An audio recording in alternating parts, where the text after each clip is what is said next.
What if I told you that beneath the bustling streets of modern cities, beneath the layers of earth we walk on every day, entire worlds lie hidden in silence?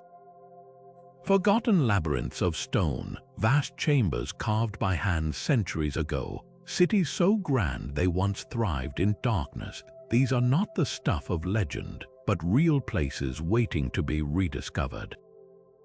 Picture this, stepping into a cavernous underground network where homes, temples, and even stables were hollowed out of rock, where entire communities lived, worshipped, and survived unseen by the world above. This is the astonishing reality of ancient underground cities, monuments to human ingenuity that defy everything we think we know about where civilization can flourish. From the winding tunnels of Derinkuyu in Turkey, capable of sheltering thousands, to the secret passages beneath Rome where early Christians sought refuge, these subterranean marvels were more than just shelters. They were thriving hubs of culture, defiance, and survival. Why would entire populations choose to live beneath the earth? What drove them to carve out these hidden kingdoms, and what secrets did they leave behind in the dark? The answers are as complex as the cities themselves, woven into the fabric of war, religion, and the sheer will to endure against all odds. Today, we're journeying into the depths of history to uncover 30 of the most enigmatic underground cities ever built. These are places where time stands still, where echoes of ancient footsteps still linger in the air. Some were designed as fortresses, others as sacred sanctuaries, but all share one thing in common. They reveal a side of humanity rarely seen, where innovation met necessity in the most extraordinary ways. So come with me down staircases worn smooth by generations, through doorways that once sealed families safe from invaders, into the heart of mysteries waiting centuries to be told. The underground world is calling, and its stories are more incredible than you've ever imagined. Deep beneath the arid plains of Cappadocia in Turkey, a labyrinth of tunnels and chambers stretches far into the earth. Derinkuyu, a masterpiece of ancient engineering and one of the most astonishing underground cities ever discovered. This was no simple cave network. It was a fully functioning city descending 18 levels into the rock, a place where thousands could live, worship, and hide from danger for months at a time. The scale is staggering. Imagine a space designed to shelter 20,000 people, complete with homes, stables, wineries, churches, and even schools, all meticulously carved from volcanic stone. What made Derinkuyu truly remarkable wasn't just its size, but the sophistication of its design. Airflow was never an issue thanks to an intricate system of ventilation shafts that reached all the way to the surface, ensuring fresh air circulated even in the deepest chambers. Massive circular stone doors, some weighing over 1,000 pounds, could be rolled into place to seal off entire sections in case of attack, each one acting like a vault door for an ancient civilization. But who built this hidden fortress, and why? Historians believe early Christians used Derinkuyu as a refuge during times of persecution, vanishing underground to escape Roman soldiers or later Arab invaders. The city's churches, marked by simple crosses carved into the walls, tell silent stories of faith and defiance. Yet the mystery runs even deeper. Some passages stretch for miles, connecting Derinkuyu to other underground cities in the region, suggesting a vast subterranean network that may have housed entire populations during times of war. How did they light these endless corridors? How did they manage water and waste? Every corner of Derinkuyu whispers of innovation, of people who turned the earth itself into a shield. Walking its dimly lit passageways today, you can almost hear the echoes of those who once called this place home, a civilization that thrived not under the sun, but in the cool, protective embrace of stone. Just a few miles from Derinkuyu lies its sister city, Enigmatic, an underground labyrinth that proves the Cappadocian people didn't just build one hidden metropolis, but an entire subterranean society. While Derinkuyu stuns with its sheer depth, Enigmatic impresses with its sprawling horizontal design, a maze of living spaces, workshops, and storage chambers that spread outward like the roots of an ancient tree. Here, the tunnels feel more intimate, winding lower into the earth but fanning out wider, with entire levels dedicated to specific purposes. Wine presses hollowed into the floors, stables with tethering rings still visible in the walls, and vast rooms lined with clay storage jars taller than a person. The differences between these two cities reveal fascinating clues about how underground life functioned. Where Derinkuyu's vertical shaft system prioritized defense, Kaymakli's flatter layout suggests a focus on daily industry and trade. Archaeologists have uncovered evidence of metal workshops, textile production areas, and even communal kitchens with elaborate ventilation to funnel smoke upward without betraying the city's location. But who orchestrated this underground masterpiece? Some scholars point to the Phrygians, known for their rock-cut monuments, while others argue the Hittites, masters of fortress building, may have begun excavating these passages as early as 1200 BCE. The truth might lie somewhere in between, with each civilization expanding the city over centuries like layers of sediment. What truly captures the imagination are the subtle details etched into Kaymakli's stone. Tiny peepholes beside doorways allowed residents to screen visitors before opening heavy slab doors. Narrow corridors suddenly widen into courtyards where sunlight once filtered down through disguised shafts, creating the illusion of open sky. And then there are the eerie connections tunnels linking Kaymakli to Derinkuyu and other underground sites, suggesting these weren't isolated refuges but nodes in a hidden network spanning the region. Walking through Kaymakli today, you're struck not just by the ingenuity, but by the quiet humanity preserved in these walls. The grind marks where grain was crushed, the soot stains from oil lamps, the echoes of a civilization that didn't just hide underground but truly lived there. Far from the sun-baked rock of Cappadocia, beneath the rolling green hills of northern France, another underground city whispers secrets of survival. Neolithic, a hidden world carved not from volcanic stone but from soft chalk.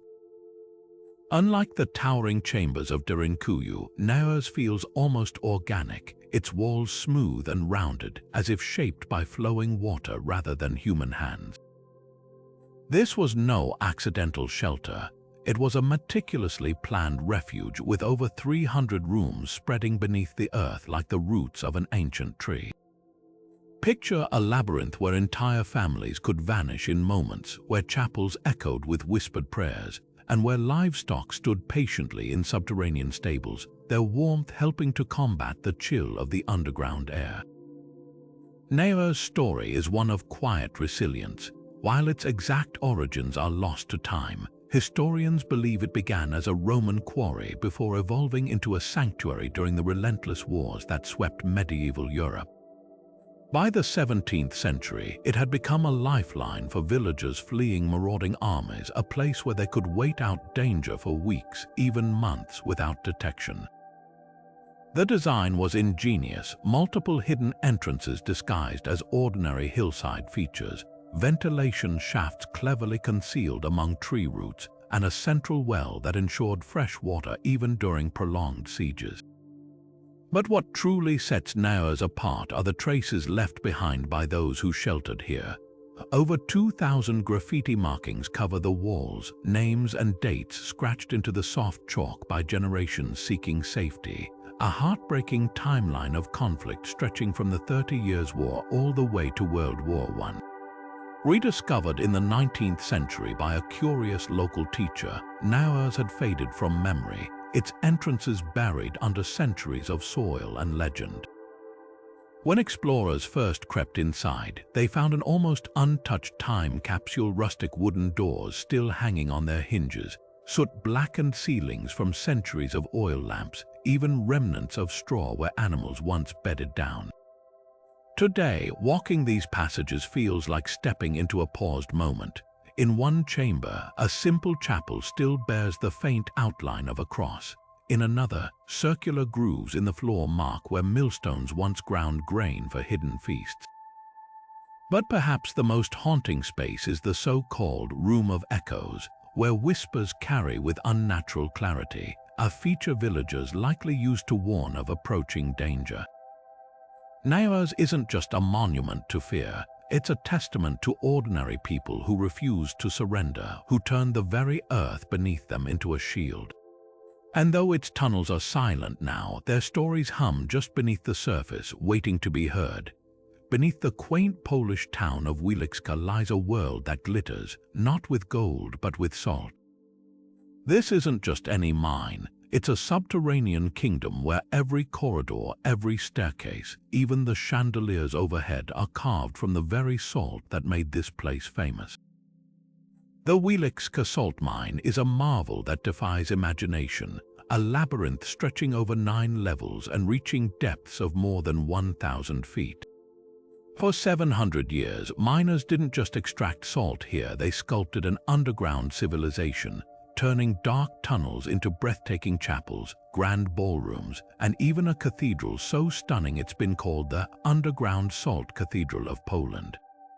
Step into the chapel of St. Kinga, and you'll find yourself surrounded by walls that sparkle like winter frost. Every inch from the altar to the intricate reliefs depicting biblical scenes was painstakingly carved by hand from solid salt rock. The chandeliers, often mistaken for crystal, are actually made of salt crystals dissolved and reconstituted to catch the light. But this sacred space isn't the only wonder. Throughout the mine, statues of historical figures, mythical creatures, and even a likeness of Copernicus, who once visited the mine, emerge from the walls as if the salt itself brought them to life. What's truly remarkable is how Wieliczka evolved beyond its industrial roots. Miners, often working in grueling conditions, turned their underground workplace into a place of artistry and devotion. They carved chapels where they could pray for safety, and over generations, these spaces grew more elaborate, becoming sanctuaries of solace beneath the earth. By the 19th century, Wieliczka had become a tourist attraction, drawing curious visitors who marveled at its underground lakes, ballrooms where aristocrats once danced, and corridors lined with sculptures telling the mine's rich history. Today, the mine stands as an UNESCO World Heritage Site, a testament to human ingenuity and endurance. Visitors can wander through miles of tunnels, past subterranean lakes that reflect the glow of salt formations, and even attend concerts in cavernous chambers where acoustics rival the finest cathedrals. But perhaps the most haunting beauty lies in the knowledge that this city of salt is still alive, still slowly shifting, still being sculpted by time. The air itself tastes faintly of minerals, a reminder that every breath here is steeped in centuries of history. Wieliczka isn't just a relic of the past, it's a living monument to the artistry hidden beneath our feet. High above the rolling vineyards of Umbria, perched on a cliff of volcanic rock, the Italian city of Orvieto hides a secret, one that winds deep beneath its cobblestone streets. Here, the ancient Etruscans carved a hidden world into the soft tufa stone, a labyrinth of tunnels and cisterns so precisely engineered they still baffle modern visitors. Unlike the vast underground cities of Cappadocia, Orvieto's tunnels served a different purpose: control. This was a place where water meant power, where survival depended on mastering the earth itself. The Etruscans, master hydrologists, designed these passageways with astonishing foresight. Giant bell-shaped cisterns, some plunging over 100 feet deep, collected rainwater through intricate filtration systems, ensuring the city could withstand even the longest sieges. But these weren't just storage pits, they were marvels of ancient engineering. Step into the Pozzo della Cava, a 900-year-old well that descends into the darkness, and you'll find walls lined with hand-carved footholds, a spiral staircase without stairs. Workers once climbed these indentations like a ladder, maintaining the well while balancing in near darkness.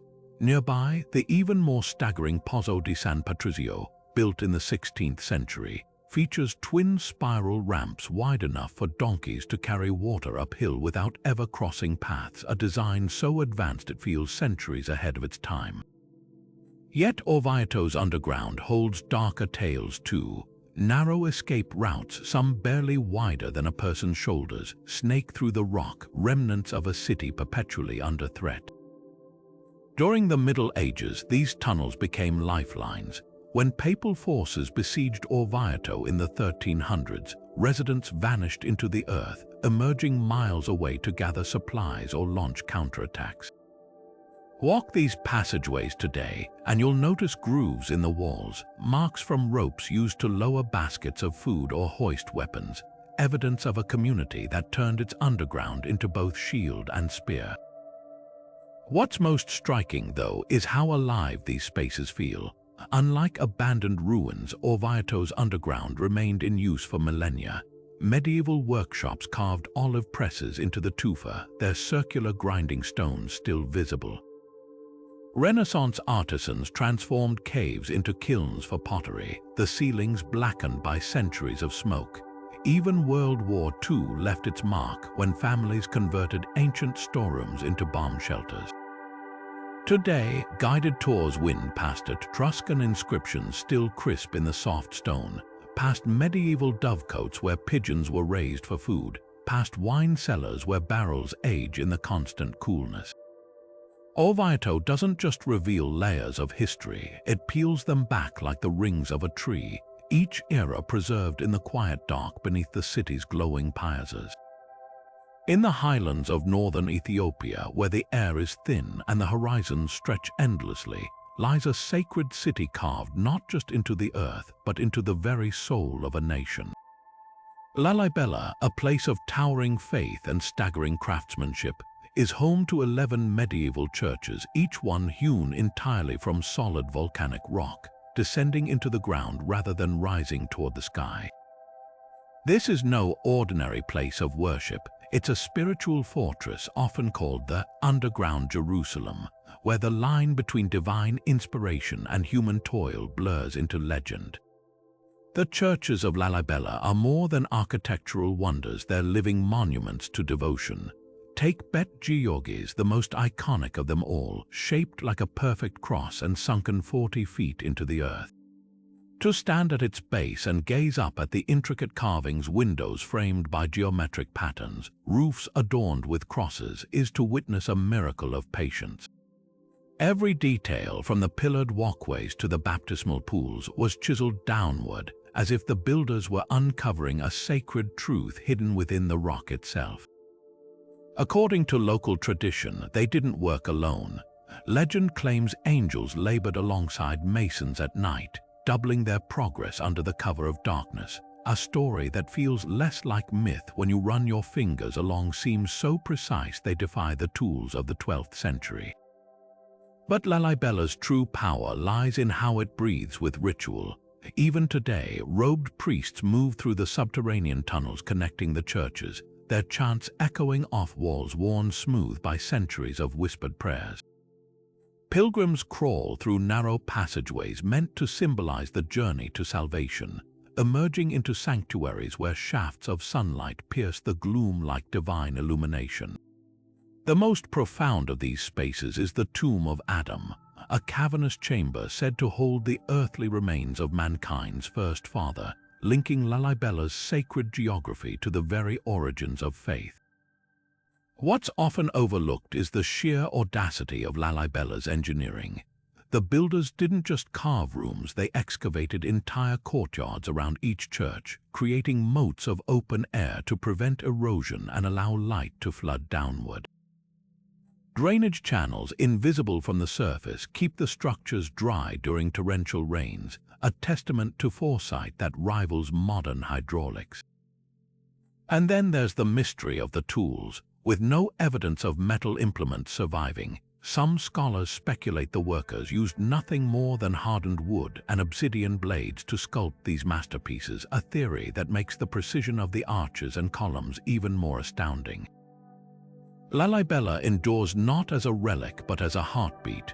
During major festivals like Timkat, the Ethiopian Epiphany, the underground complex pulses with life as thousands gather to reenact biblical stories in the very spaces where they've been honored for 800 years.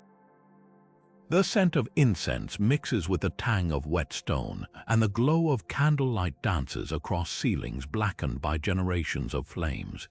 It's in these moments that Lalibela reveals its deepest truth. This was never just a place built to impress. It was a sanctuary meant to humble, to pull the faithful closer to something eternal, hidden beneath the surface of the world we think we know. Beneath the modern skyline of Beijing, where gleaming towers and neon lights define the city's pulse, a hidden relic of China's turbulent 20th century lies dormant, a vast underground network known simply as the Beijing Underground City. Constructed in the 1960s at the height of Cold War tensions, this subterranean labyrinth stretches an astonishing 60 miles beneath the capital's bustling streets, a maze of tunnels wide enough to march through, reinforced concrete chambers stocked with supplies, and even subterranean factories where essential goods could be produced if the surface became uninhabitable. This wasn't just a bomb shelter. It was an entire alternate city designed to preserve Communist China's leadership and millions of its citizens in the event of nuclear war. The scale of this undertaking is almost incomprehensible. Ordered into existence by Chairman Mao Zedong during the bitter Sino-Soviet split, when the threat of Soviet attack loomed large, the underground city became one of the most ambitious civil defense projects in history. Thousands of workers, many of them volunteers, tunneled beneath Beijing's ancient hutongs using little more than picks and shovels, expanding natural caves and linking existing basements into a cohesive refuge. Ventilation shafts disguised as ordinary buildings dotted the city above, while hidden entrances in schools, government offices, and even department stores allowed rapid evacuation. Some tunnels ran deep enough to withstand direct hits, their walls lined with shock-absorbing materials rarely seen outside military installations. What's most striking, though, is how this underground world was designed to function as more than just a shelter. It had its own infrastructure: hospitals with decontamination rooms, granaries stocked with rice reserves, and communication hubs wired to relay orders even if the surface was reduced to rubble. Workshops were equipped to repair machinery, and underground reservoirs ensured a steady water supply. There were even plans for theaters and propaganda centers to maintain morale during prolonged confinement. The message was clear: China would endure even if the worst came to pass. Yet the underground city was also a place of secrets. Some passages allegedly stretched all the way to the Forbidden City and Zhongnanhai, the leadership compound, allowing Mao and his inner circle to move undetected. Rumors persist of entire subterranean train lines reserved for elite evacuation, though these claims remain unverified. What's undeniable is the psychological weight this place carried: a physical manifestation of Mao's dig deep, store grain doctrine, where paranoia and preparation walked hand in hand. Today, only a fraction of the tunnels are accessible to the public, their damp corridors lined with faded propaganda posters extolling revolutionary fervor. Visitors can still see the rusted machinery left behind, the peeling paint of makeshift clinics, and the eerie emptiness of chambers meant to house thousands. The air smells of concrete and mildew, a far cry from the lived-in warmth of Cappadocia's underground cities or the sacred hush of Lalibela. This was a place built for a crisis that never came, a monument to fear rather than faith. Walking these tunnels now, it's impossible not to feel the weight of what might have been. The underground city stands as a ghostly reminder of how close the world came to annihilation, and the extraordinary lengths one nation went to in order to outlast it. Unlike other subterranean sites where history feels preserved, here it feels suspended, as if the tunnels are still waiting for the moment they'll finally be needed. Beneath the cobblestone charm of Edinburgh's Royal Mile, where tourists flock to admire Gothic spires and historic closes, lies a shadowy counterpart to the city's postcard-perfect facade: the Edinburgh Vaults. These cavernous chambers, buried beneath the arches of the South Bridge, were never meant to be forgotten. Built in the late 1700s as storage space for merchants, they quickly descended into infamy, becoming a haven for criminals, body snatchers, and those who thrived in the darkness. Today, the vaults are synonymous with something far more unsettling: whispers of the supernatural, where the air itself feels heavy with unresolved history. Walking into the vaults is like stepping into a time capsule of despair. The ceilings are low, the walls slick with moisture, and the faint scent of damp stone mingles with something less tangible, a prickle on the back of the neck, as if the past refuses to stay buried. Archaeologists have uncovered remnants of a grim past: rusted knives, broken liquor bottles, and even makeshift gambling tables, relics of the vault's heyday as a lawless underworld. But it's the personal items that chill the most: a child's shoe, a crumbling diary page, fragments of lives fractured by poverty and desperation. These spaces weren't just hideouts, they were homes for those with nowhere else to go, a fact that makes the eerie reports from modern visitors all the more haunting. Paranormal investigators flock here, drawn by accounts of phantom footsteps, disembodied whispers, and shadowy figures that vanish when approached. One vault, nicknamed the Stone Room, is notorious for sudden temperature drops and an overwhelming sense of dread, as if something unseen resents intrusion. Another, said to have been used by serial killers Burke and Hare, triggers equipment malfunctions and unexplained voices on recordings. But perhaps the most persistent legend is that of a little boy named Jack, whose playful jigbles and tugs on sleeves have been reported so often that guides leave toys in his supposed corner only to find them moved or broken the next day. Yet the vault's true horror lies in their tangible history. In the 1800s, as Edinburgh's elite strolled above, the impoverished and the desperate lived in these claustrophobic chambers, breathing in damp air thick with disease. When cholera swept the city, the vaults became mass graves, their dead buried hastily under dirt floors. It's this layer of suffering, some say, that lingers, a collective energy too potent to fade. Modern excavations have revealed bones hidden beneath flagstones, silent witnesses to tragedies long ignored. The Edinburgh vaults don't just tell ghost stories, they force us to confront the darkness we'd rather forget. Every cold spot, every unexplained sound seems to echo a plea for acknowledgement, not from spirits perhaps, but from history itself. Whether you believe in the paranormal or not, one thing is certain: these tunnels remember. And if you listen closely in the silence, you might just hear them whisper back.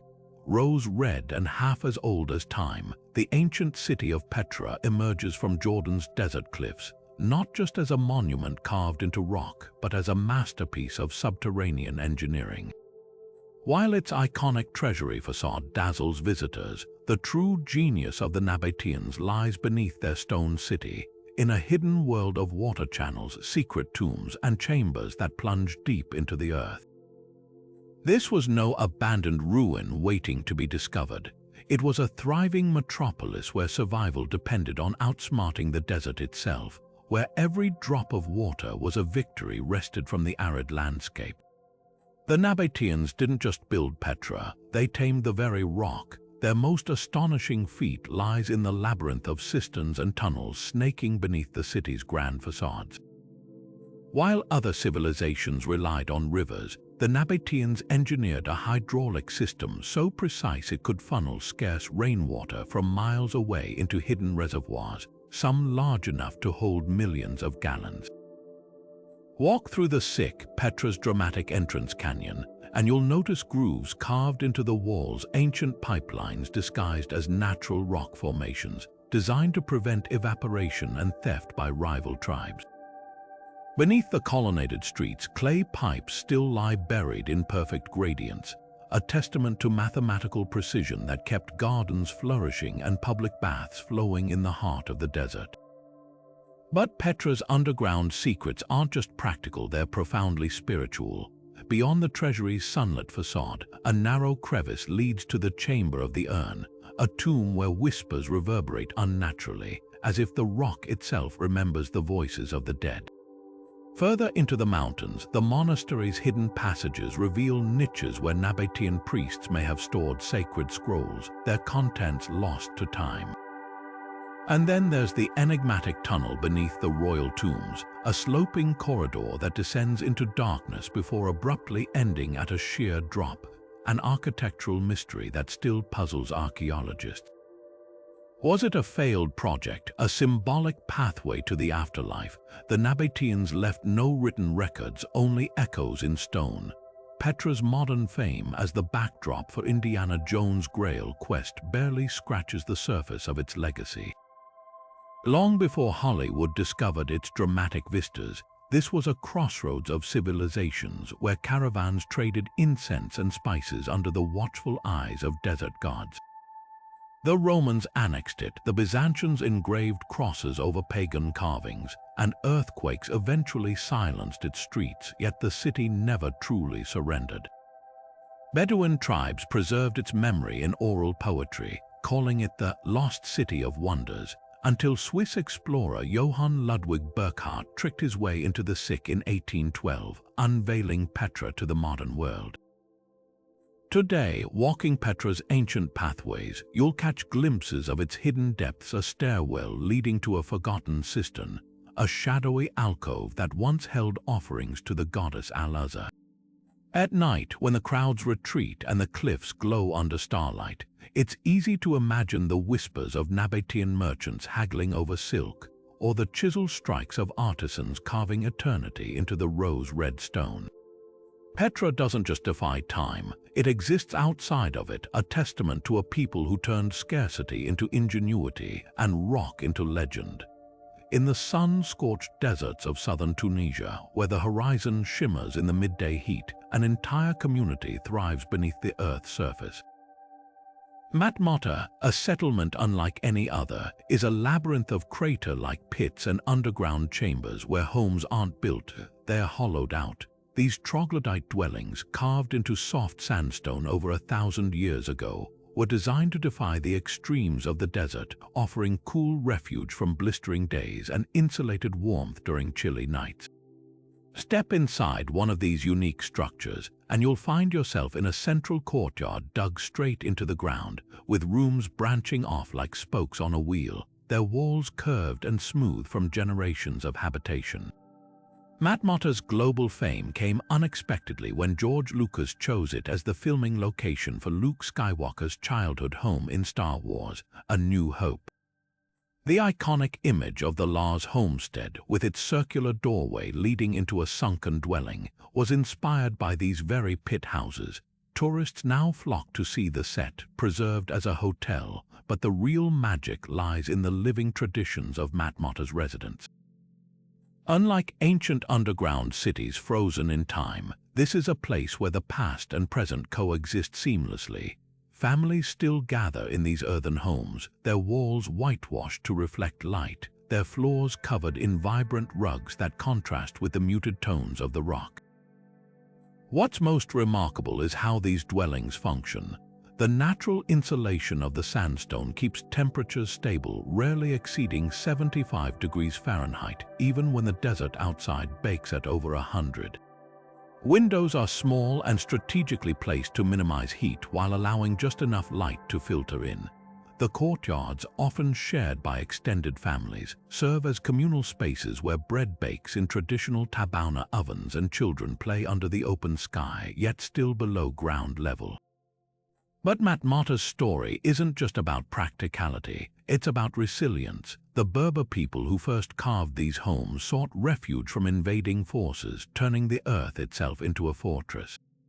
Over centuries, they perfected their underground architecture, adding storage niches for grain, hidden passages for escape, and even underground stables for livestock.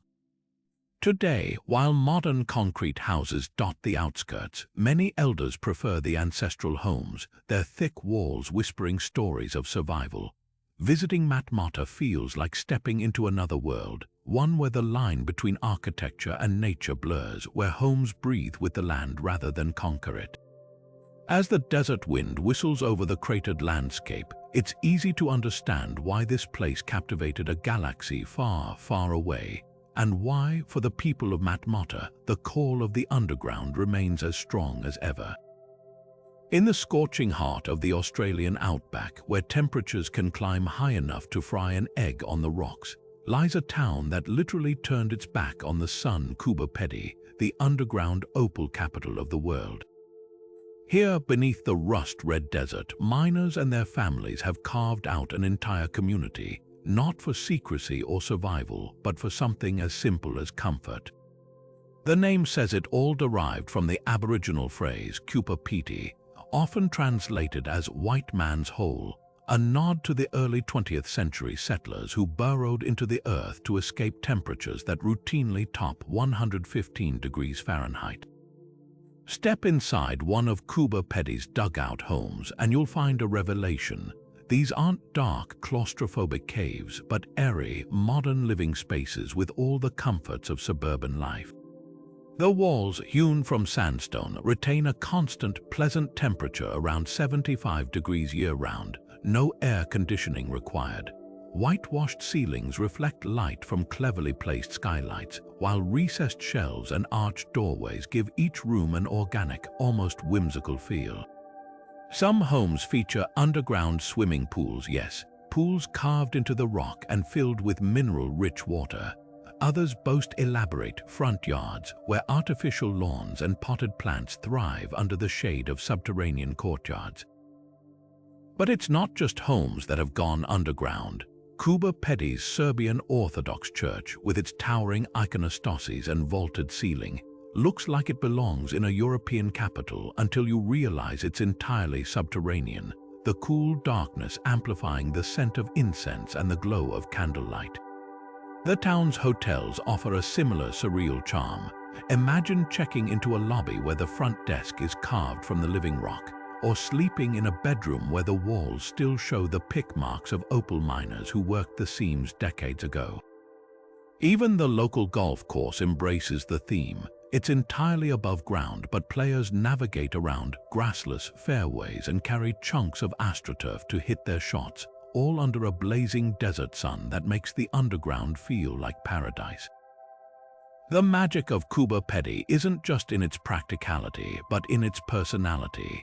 This is a place where the local bookstore might double as an opal showroom, where dusty mining trucks sit parked above homes no one can see from the surface, and where the annual Opal Festival features underground fashion shows and gem-cutting competitions.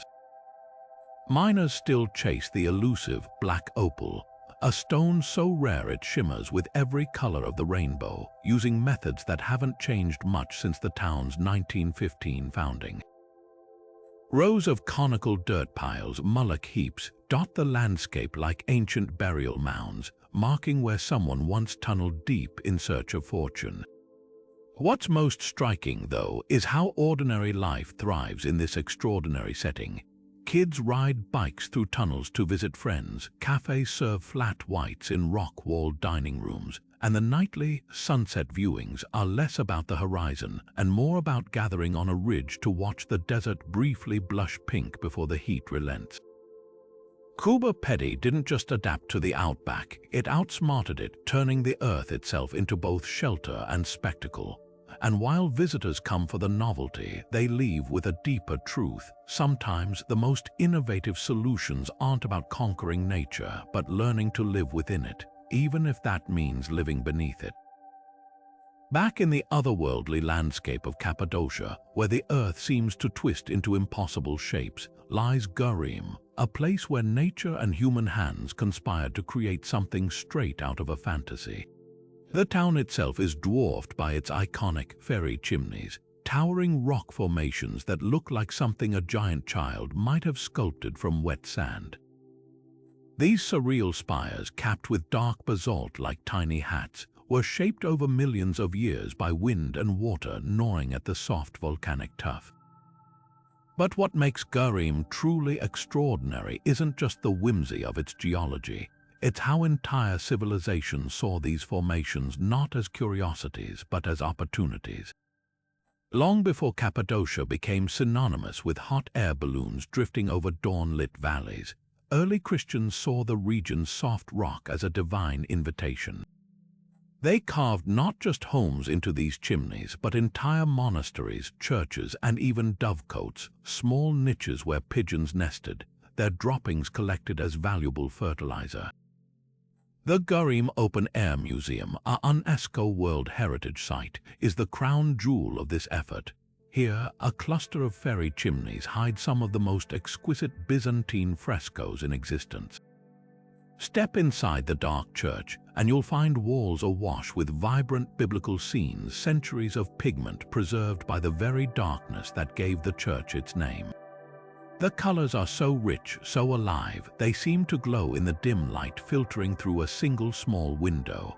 But Gurim's underground story goes deeper than its famous chimneys.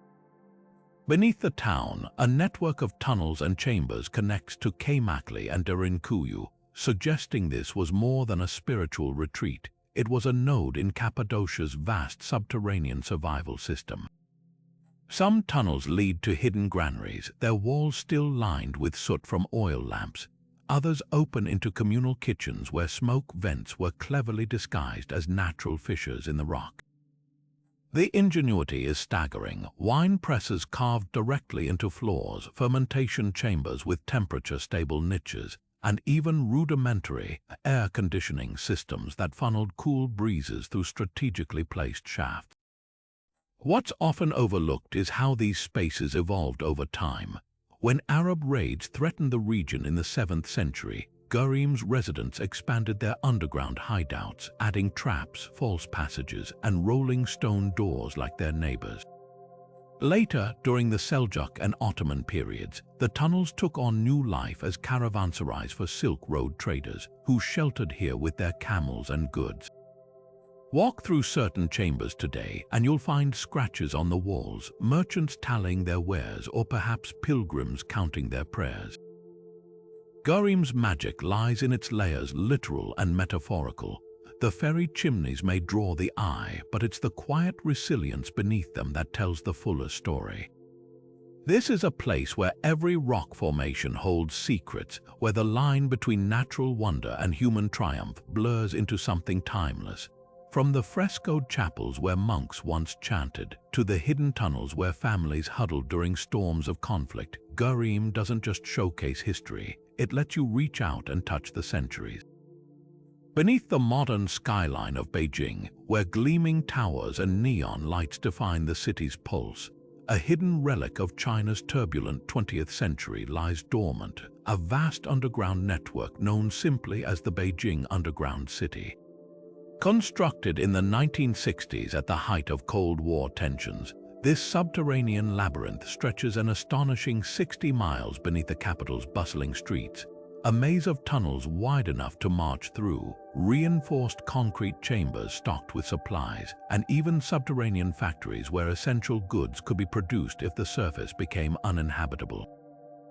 This wasn't just a bomb shelter. It was an entire alternate city designed to preserve Communist China's leadership and millions of its citizens in the event of nuclear war. The scale of this undertaking is almost incomprehensible.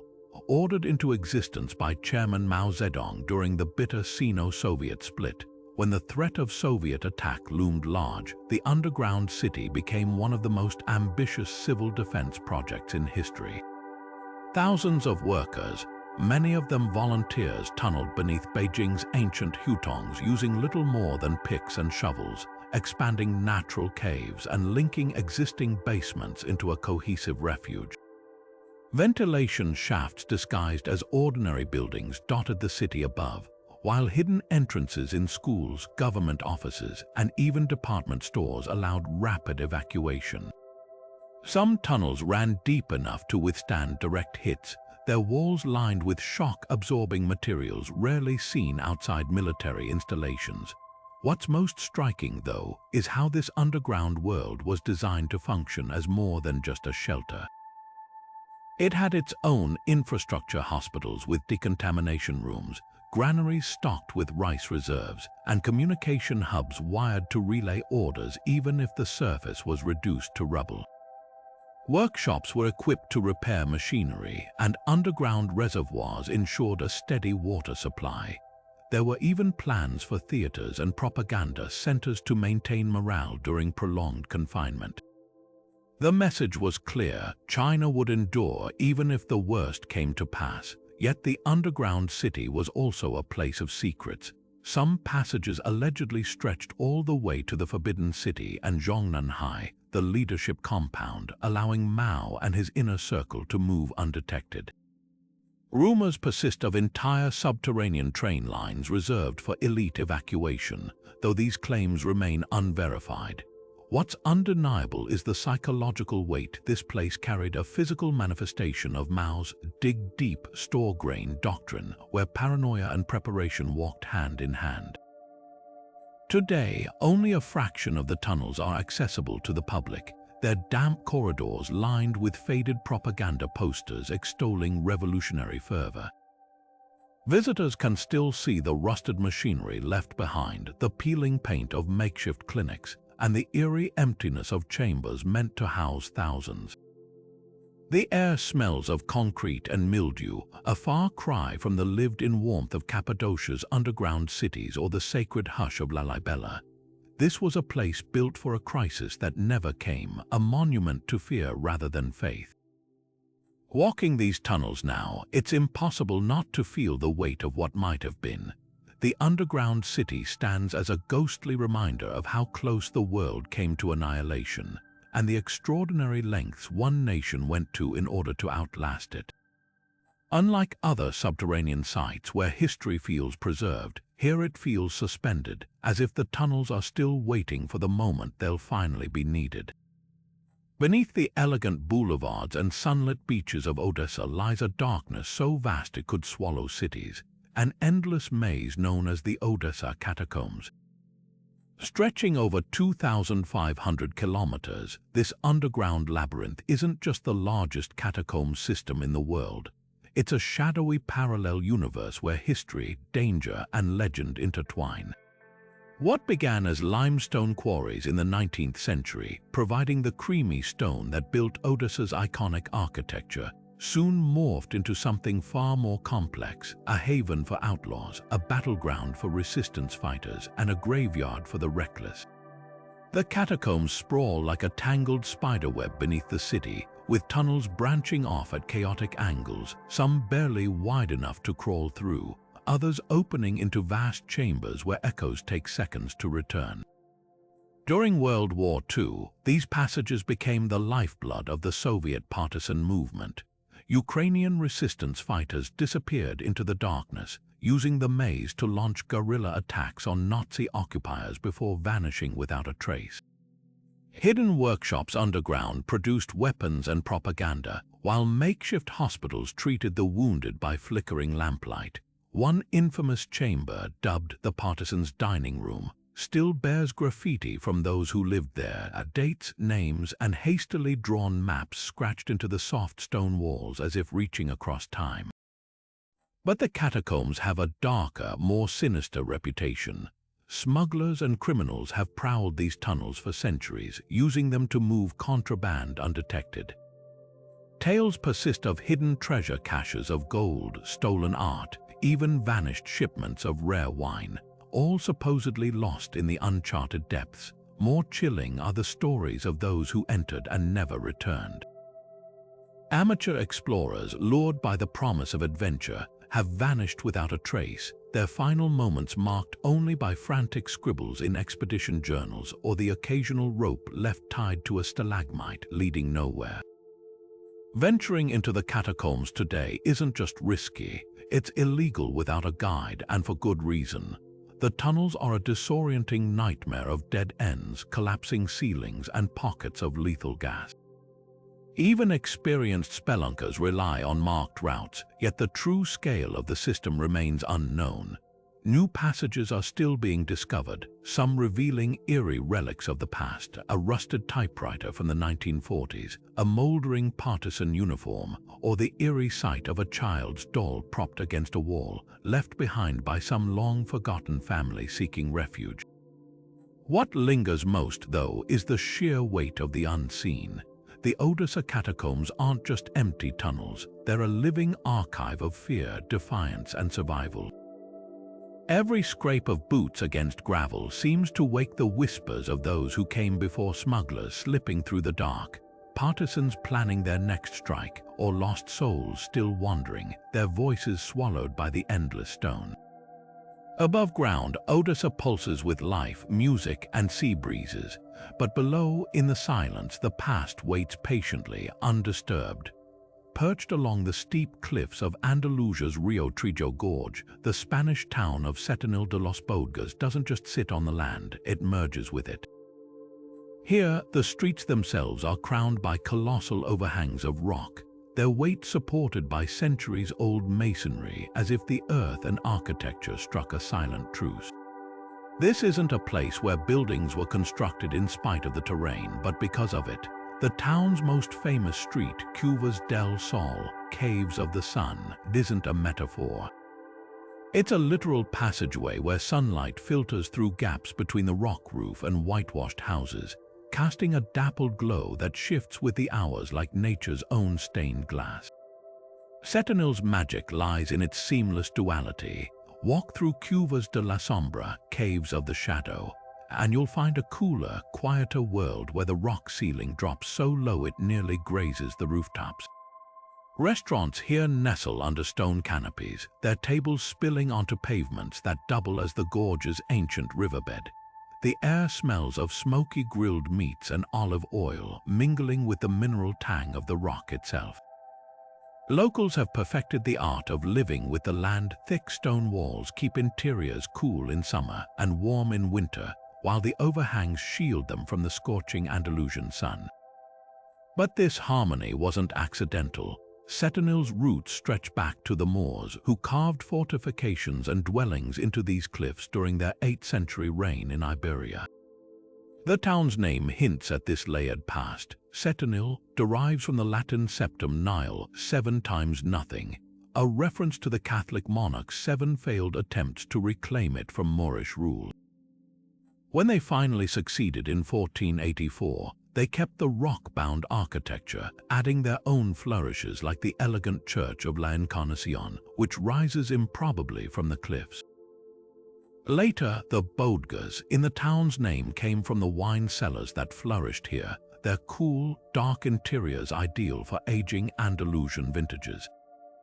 Today, Setenil feels like a living palimpsest.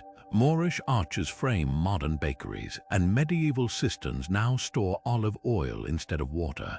The town's annual Feria de Mayo transforms its cave-lined plazas into stages for flamenco, the guitar notes bouncing off the rock with an acoustic clarity no concert hall could replicate.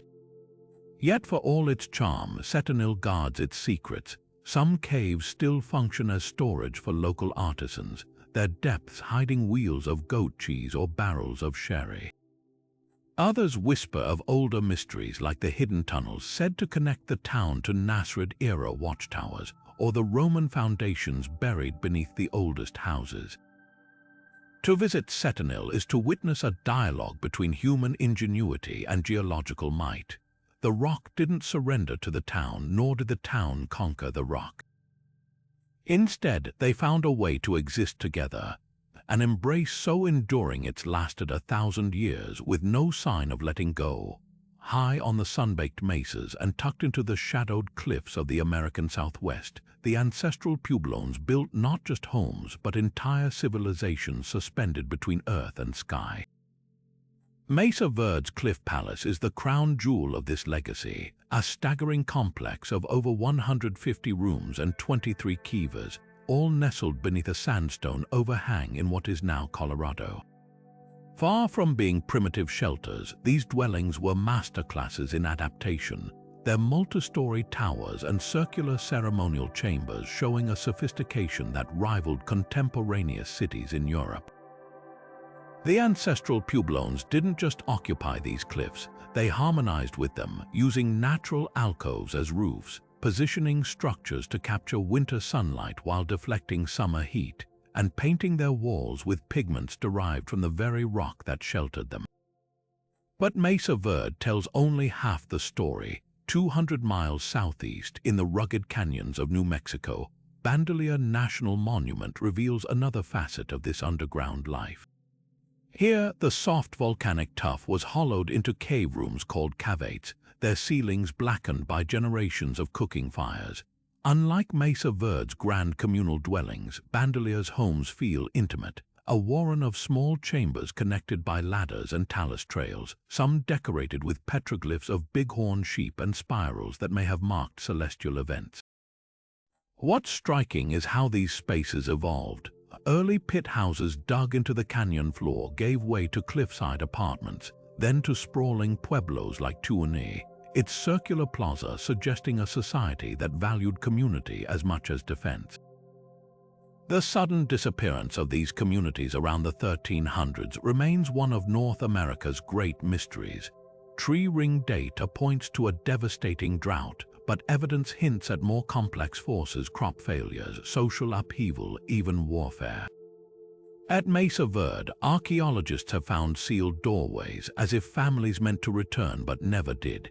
At Bandelier, storage rooms left stocked with corn and pottery suggest an orderly departure, yet no oral traditions among descendant Pueblo tribes speak of a mass exodus. What's clear is that these weren't failures of civilization but adaptations. When the ancestral Puebloans left, they didn't vanish. They migrated, their knowledge of stone and sky carried forward to places like Hopi and Zuni, where their descendants still honor the old ways. Walking these cliffs today, you'll notice the small things: handholds polished smooth by centuries of use, soot marks from torches that once lit evening gatherings, and the way the wind hums through canyon crevices just as it might have when children played here 800 years ago. These silent cities aren't ruins, they're reminders of a people who understood that survival isn't about conquering the land but listening to it. Rising from the sapphire waters of the Argolic Gulf, the tiny island fortress of Bertzi seems to hover between sea and sky, a sentinel guarding the harbor of Nafplio, Greece. But what makes this 15th century Venetian castle truly remarkable lies beneath the waves, where hidden passageways snake through the seabed like submerged veins. These flooded tunnels, some wide enough for two men to walk abreast, connect the island's stronghold directly to the mainland, turning Bertzi into more than just a defensive outpost. It was a stealthy escape route, a supply line, and a psychological weapon all in one. The Venetians, masters of maritime fortification, designed Bertzi's underwater network with chilling precision.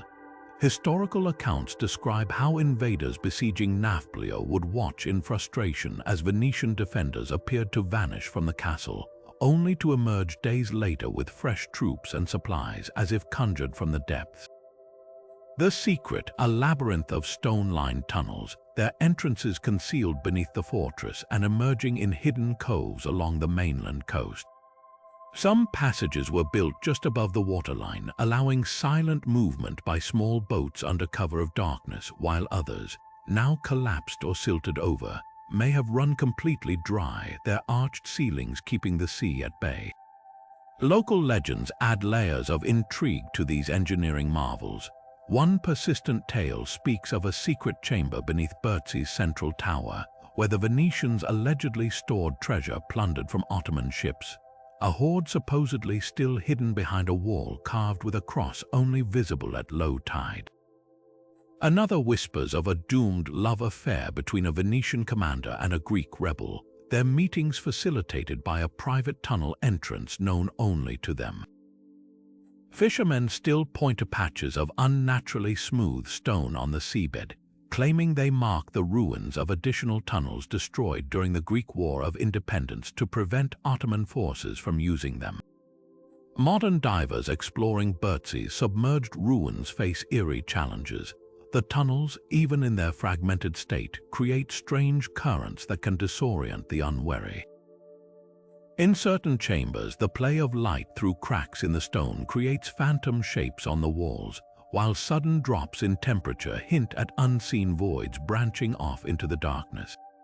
Archaeologists have mapped only a fraction of the system, their efforts complicated by centuries of earthquakes and shifting sediments. One tantalizing discovery, a rusted iron gate with an intricate lock mechanism, suggests the Venetians had ways of sealing sections of the tunnel network, perhaps to trap intruders or protect escape routes. Standing on Bertzi's sun-bleached ramparts today, it's easy to see why this fortress captured invaders' imaginations. The view spans the entire Gulf, making surprise attacks nearly impossible. But the real genius lies in what isn't visible: the silent, submerged highways that turned this island into a chess piece the Venetians could move at will. Bertzi didn't just defy sieges, it played tricks on them, proving that sometimes the strongest defenses aren't the ones you see, but the ones you can't. Beneath the quiet streets of Paola, Malta, lies a prehistoric enigma so profound it challenges our understanding of ancient civilizations: the hypogeum of Hal-Saflieni. This UNESCO-listed subterranean labyrinth, carved from limestone over 5,000 years ago, isn't just a burial site. It's a gateway to a lost world of ritual, acoustics, and perhaps even altered states of consciousness.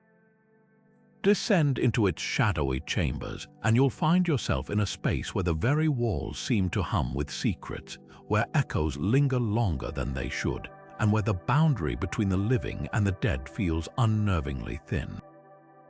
The hypogeum's design is a marvel of Neolithic engineering. Spread across 3 levels, its interconnected chambers mimic the temples above ground, complete with carved doorways, altar-like niches, and even false windows that hint at a symbolic connection to the world beyond. But what truly sets this place apart is its acoustics.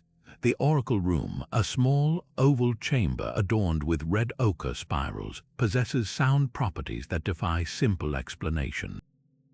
When certain frequencies are vocalized here, particularly tones between 90 and 120 Hz, the sound doesn't just echo, it amplifies, vibrating through the body with an almost physical force. Archaeologists have found evidence that this wasn't accidental. The chamber's shape and the strategic placement of niches suggest the ancients engineered this space to manipulate sound, possibly to induce trance states during sacred ceremonies.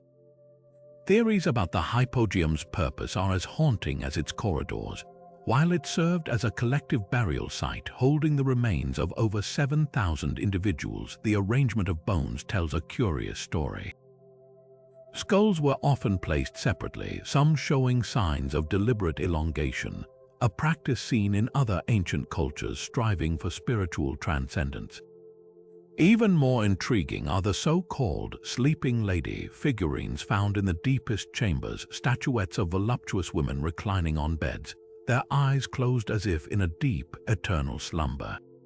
Some researchers believe these represent a death goddess guiding souls, while others argue they depict initiates in a ritual trance, their minds expanded by the chamber's resonant frequencies. Then there's the mystery of the missing builders. The hypogeum predates the Egyptian pyramids by a millennium, yet no records or tools from its creators survive. The precision of the carving walls, smoothed to a near glass-like finish, suggests techniques lost to time. Even the famed speaking tubes, narrow shafts connecting different levels, hint at a knowledge of sound transmission that seems impossibly advanced for the era. Local folklore whispers that the hypogeum wasn't built by humans at all, but by a race of giants who vanished into the earth, leaving only their echoing voices behind. Today, access to the hypogeum is tightly controlled. Only 80 visitors per day are permitted to protect its delicate microclimate. Those who enter often describe an overwhelming sense of presence, as if the walls themselves are listening. Guides will tell you how flashlights sometimes flicker without cause, or how whispers seem to originate from empty corridors. Whether these phenomena are tricks of the mind, distortions of sound, or something far older, one truth remains: the hypogeum doesn't feel like a relic of the past. It feels alive, pulsing with a resonance that transcends time, waiting for someone or something to awaken it once more. Beneath the cobbled streets of Pilsen, where the aroma of hops and malt drifts from the world-famous breweries above, lies a hidden network of tunnels so vast it could swallow the entire old town. These aren't just beer cellars, though Pilsen's golden lager has aged in these cool, dark chambers for centuries, they're a subterranean time capsule of medieval ingenuity and wartime desperation. Stretching over 12 miles beneath the city, the Pilsen Historical Underground began as a practical solution for brewers in the 1300s, who discovered that the constant temperature of the Earth's belly was perfect for fermenting Bohemia's finest beers. But what started as storage quickly became something far more vital, a lifeline for a city perpetually caught in the crossfire of European conflicts. Step into the labyrinth today and you'll find walls blackened not just by centuries of torch smoke, but by the echoes of desperate moments. During the 30 Years' War, when Protestant Pilsen was besieged by Catholic forces, these tunnels became a smuggler's paradise. Barrels of beer were rolled through hidden passages to trade for weapons, while families huddled in vaulted chambers, their whispers muffled by thick stone. Later, in World War II, resistance fighters used the maze to disappear from Nazi patrols, leaving behind cryptic messages scratched into the soft sandstone. One haunting inscription near an ancient well reads, Jan 42, likely the last trace of a fugitive who never resurfaced. The engineering behind these tunnels is as impressive as their history. Medieval builders crafted them with a slight upward slope, a genius touch that allowed spilled beer to drain naturally while keeping precious barrels stable. Secret shafts disguised as wells provided ventilation without betraying the tunnel's locations, and some passages were intentionally built narrow, forcing invaders to crawl single file into waiting ambushes. But the most striking feature, the beer pipelines, clay pipes embedded in the walls that once connected breweries directly to taverns above, a medieval version of modern draft systems. What makes Pilsen's underground unique is how it mirrors the city's spirit.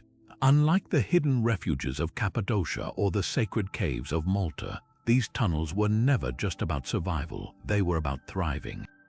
Even in wartime, the cellars never stopped producing beer, a testament to the Czech belief that culture and normalcy must persist, even in darkness.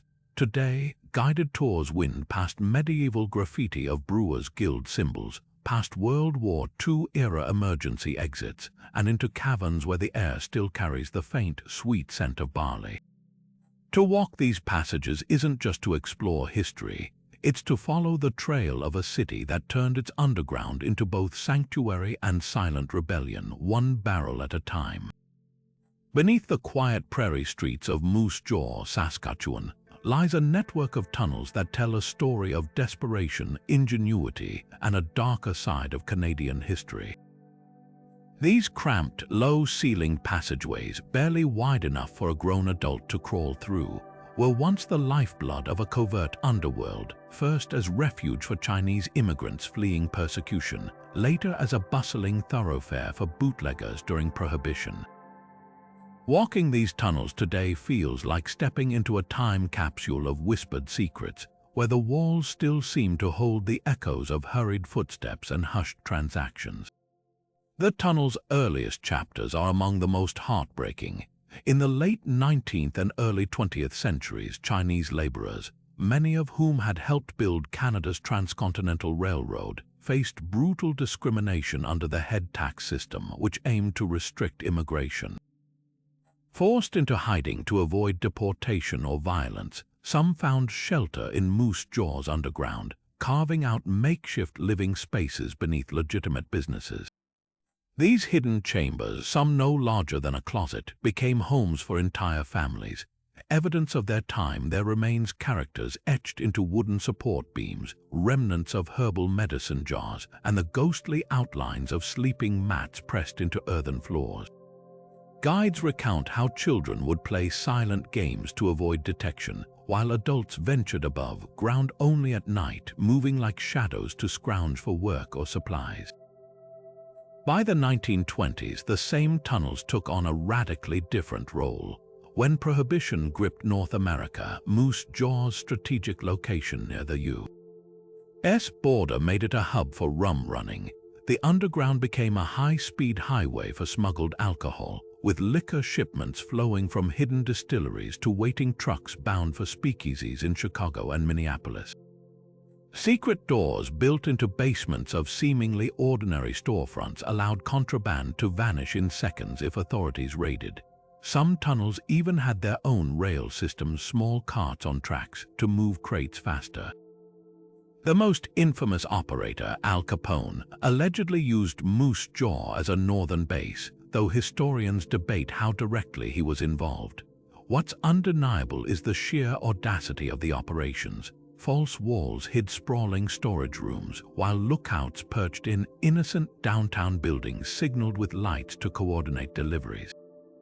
Today, Moose Jaw's tunnels are a magnet for visitors, but their dual legacy sparks uncomfortable questions.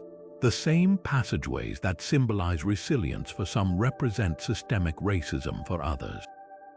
Tours now confront this complexity head-on, detailing how Chinese families paid business owners for protection, sometimes exploited with exorbitant rents for dirt-floored hovels.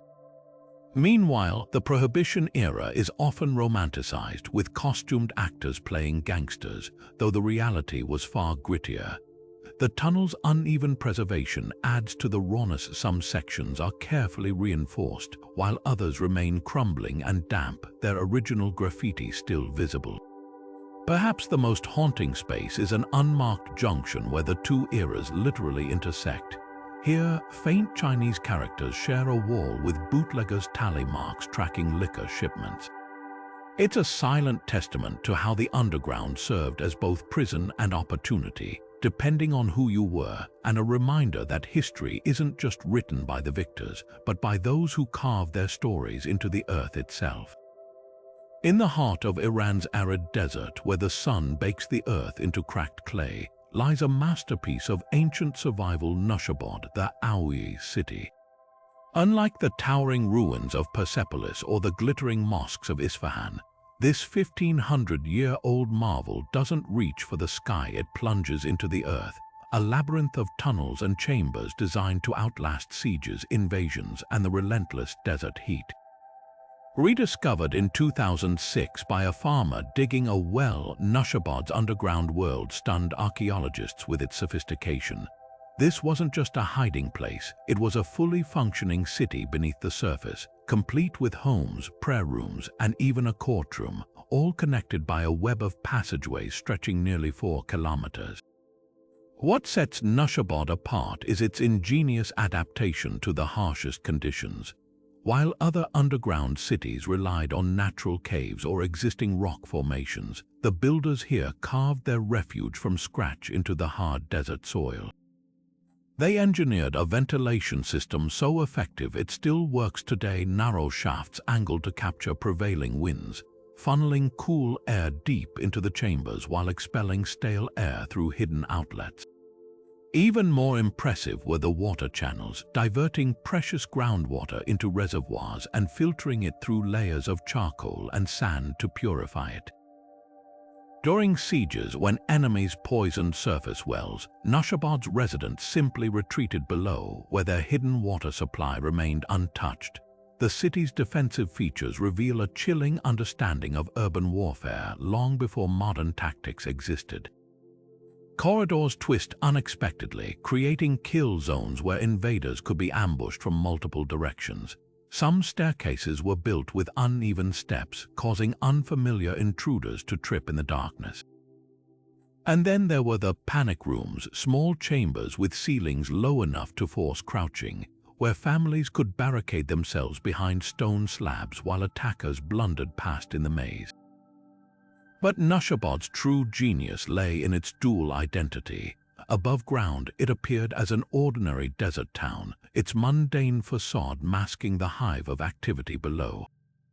Farmers tilled fields unaware their plows passed over subterranean granaries. Children played in courtyards that doubled as camouflaged ventilation shafts.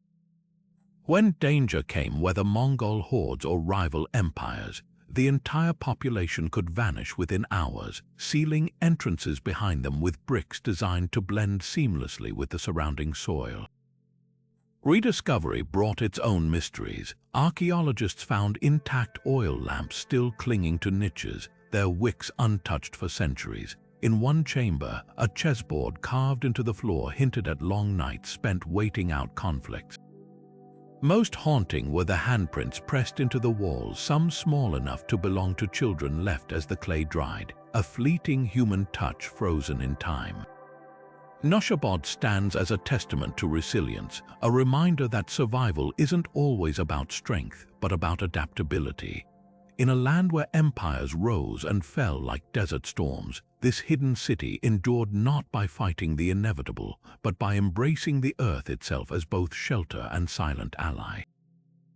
Deep in the Owl Mountains of Poland, where dense forests hide scars of the 20th century's darkest days, the concrete skeletons of Project Reese German for Giant rise like specters from the earth. The sprawling complex of Osaka is perhaps the most haunting of these Nazi-built labyrinths, a network of tunnels and chambers so vast its true purpose remains hotly debated. Was it meant to be a last-ditch bunker, a clandestine weapons factory, or something even more sinister? The unfinished passages, dripping with decades of condensation, offer no easy answers, only eerie clues to one of history's most enigmatic underground projects. Construction began in 1943 under conditions so brutal locals called it the Mountain of Death. Prisoners from nearby Gross-Rosen concentration camp, starved and beaten, carved through solid rock using little more than pickaxes and dynamite. The scale is staggering: reinforced concrete halls wide enough to drive tanks through, elevator shafts ascending into hollowed-out mountains, and a bizarre casino area with tiled walls that experts suspect may have been a disguised command center. The most chilling space, the so-called Wet Gallery, a flooded tunnel where submerged railway tracks hint at plans to transport something massive, possibly components for the Nazis' rumored wonder weapons, like the V-2 rocket or even nuclear experiments. Yet Osaka's mystery runs deeper than its half-finished corridors. Unlike other Nazi bunkers, this site exhibits strange design choices, asymmetrical layouts, chambers with no clear function, and an underground lake fed by artificial channels. Some researchers speculate it was a decoy to distract Allied bombers, while others point to correspondence suggesting Hitler envisioned an entire subterranean city for his inner circle. The truth may lie in the Nazis' obsession with occult symbolism. The Owl Mountains were long considered a mystical energy hub, and the complex's alignment with certain geological features fuels theories of esoteric rituals. Today, visitors who descend into Osaka's gloom encounter a monument to both engineering and inhumanity. Rusted rail carts sit abandoned on tracks that lead nowhere. Faded swastika graffiti lingers in hidden corners. Guides recount how Soviet troops, upon discovering the site in 1945, found stacks of blueprints burned beyond recognition, a final act of Nazi secrecy. The cold, damp air still carries the weight of what might have been had the Third Reich bought itself more time. Walking these tunnels isn't just exploring history, it's stepping into a nightmare half-realized where every unanswered question hangs as heavily as the mountain above. Beneath the colorful colonial facades of Guanajuato, where music spills from balconies and cobblestone streets climb steep hillsides, lies an unexpected underworld, a submerged highway system carved from tragedy. These underground tunnels, stretching over 3 kilometers beneath the city, began as a desperate solution to catastrophic floods that plagued this silver-rich valley. In the 18th century, after relentless rains turned Guanajuato's streets into lethal rivers time and again, engineers made a radical decision. They wouldn't fight the water, they'd redirect it permanently. The result, the Túnel La Galleria, a monumental drainage channel that swallowed the city's unruly river whole, locking it beneath layers of stone and brick. What makes these tunnels extraordinary is how they've been reborn. By the mid-20th century, modern flood control made the passages obsolete, and instead of sealing them away, Guanajuato transformed its subterranean canals into a vital traffic artery. Today, drivers descend into the cool, dimly lit tunnels, their headlights glinting off the original masonry arches, while pedestrians stroll along walkways that trace the path of the vanished river. The air carries a mineral dampness, a lingering whisper of the water that once raged here, and if you pause near the old sluice gates, you can still hear the echo of distant drips like the ghosts of long-ago storms tapping at the walls. But not all echoes are so benign. Locals speak of darker whispers in the tunnel's phantom cries that rise above the hum of engines, shadowy figures glimpsed in rearview mirrors, and the chilling legend of La Llorona, the weeping woman of Mexican folklore, said to wander these sunless passages searching for children lost in the historic floods.